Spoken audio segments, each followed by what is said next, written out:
selamat datang di video ini. Pada kesempatan kali ini, saya akan membahas salah satu metode pengolahan ikan yang sudah digunakan sejak lama, yaitu proses pengasapan ikan. Proses ini tidak hanya bertujuan untuk mengawetkan ikan, tetapi juga memberikan cita rasa khas yang lezat dan aroma yang menggugah selera. Mari kita simak bersama mulai dari pengertian jenis ikan yang digunakan hingga tahapan proses pengasapan secara lengkap.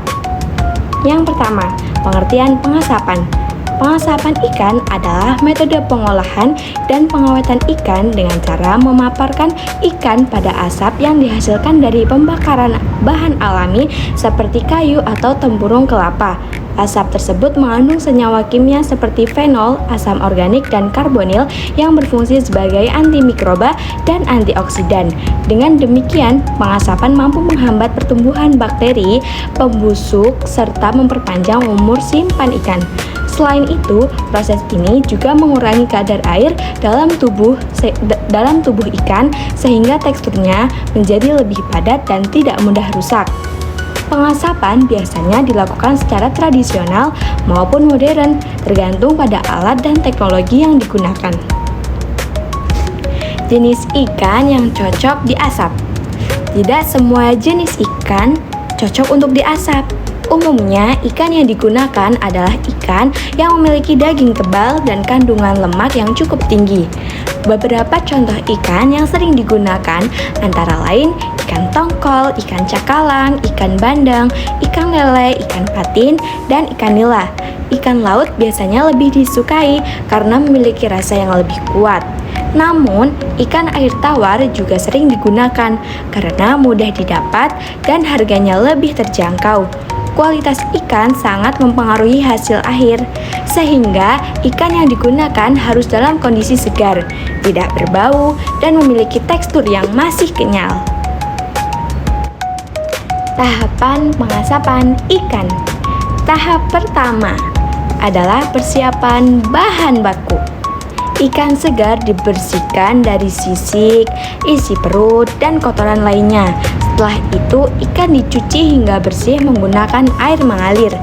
Tahapan kedua adalah penggaraman. Ikan yang telah dibersihkan kemudian direndam dan dilumuri dengan garam. Tujuan penggaraman adalah untuk memberikan rasa, mengurangi kadar air, serta membantu menghambat pertumbuhan mikroorganisme. Proses ini biasanya berlangsung selama 30 menit hingga beberapa jam, tergantung ukuran ikan. Tahapan ketiga adalah pengeringan awal. Setelah proses penggaraman, ikan ditiriskan dan dikeringkan di udara terbuka dan di tempat yang bersih. Pengeringan ini bertujuan untuk mengurangi kadar air sebelum proses pengasapan dimulai. Tahapan keempat adalah proses pengasapan. Ikan disusun di atas rak atau digantung di dalam ruang pengasapan. Bahan bakar seperti kayu keras, sabut kelapa, atau tempurung kelapa dibakar untuk menghasilkan asap. Suhu pengasapan biasanya berkisar antara 60 hingga 80 derajat Celcius untuk pengasapan panas. Proses ini dapat berlangsung selama beberapa jam hingga ikan matang, berubah warna menjadi kecoklatan, dan mengeluarkan aroma khas asap. Tahap kelima adalah pendinginan. Setelah pengasapan selesai, ikan didinginkan pada suhu ruang agar teksturnya stabil dan tidak mudah rusak saat disimpan. Tahapan terakhir adalah penyimpanan. Ikan asap dapat disimpan dalam wadah tertutup atau dikemas dengan baik untuk menjaga kualitasnya. Jika disimpan dengan benar, ikan asap dapat bertahan lebih lama dibandingkan ikan segar.